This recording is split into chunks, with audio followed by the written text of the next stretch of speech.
తెలంగాణ రైతులకు ముఖ్యమంత్రి రేవంత్ రెడ్డి శుభవార్త చెప్పారు. రైతులు అమ్ముకునే ధాన్యం విషయంలో కొన్ని ఆదేశాలు జారీ చేశారు.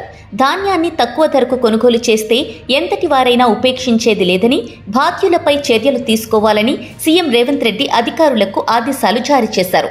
రైతులను మోసం చేసే మిల్లర్లపై కఠినంగా వ్యవహరించాలని సూచించారు. వ్యవసాయ మార్కెట్ యార్డుల్లో తక్కువ ధరకు ధాన్యం కొనుగోలు చేసే మిల్లర్లు, ట్రేడర్ల ట్రేడ్ లైసెన్సులు రద్దు చేయాలని, కస్టమ్ మిల్లింగ్ నిలిపివేసి బ్లాక్ లిస్టులో పెట్టాలని సీఎం ఆదేశించారు. సీఎంతో పాటు పౌర సరఫరాల శాఖ మంత్రి ఉత్తమ్ కుమార్ రెడ్డి, సమాచార శాఖ మంత్రి పొంగులేటి శ్రీనివాస్ రెడ్డి ధాన్యం కొనుగోళ్లు, తాగునీటి సరఫరాపై సమీక్షించారు. కొన్ని చోట్ల తేమ ఎక్కువగా ఉందని చెప్పి వ్యాపారులు, మిల్లర్లు ధరలో కోత పెడుతున్నారని తమ దృష్టికి వచ్చిందని, అందుకే ధాన్యాన్ని మార్కెట్కు తెచ్చే ముందు ఆరబెట్టాలని ముఖ్యమంత్రి రైతులకు విజ్ఞప్తి చేశారు. నేరుగా కళ్ళాల నుంచి వడ్లను మార్కెట్కు తరలిస్తే తేమ శాతం ఎక్కువగా ఉంటుందని, 1-2 రోజులు ధాన్యాన్ని ఆరబెట్టి మంచి రేటు పొందాలని సీఎం సూచించారు.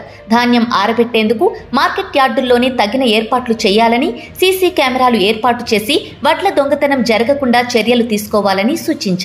అన్ని జిల్లాల్లో కలెక్టర్లు తమ పరిధిలోని మార్కెట్లు, ధాన్యం కొనుగోలు కేంద్రాలను పరిశీలించి రైతులకు ఇబ్బంది లేకుండా కొనుగోళ్లు సజావుగా జరిగేలా చూడాలని ముఖ్యమంత్రి ఆదేశించారు.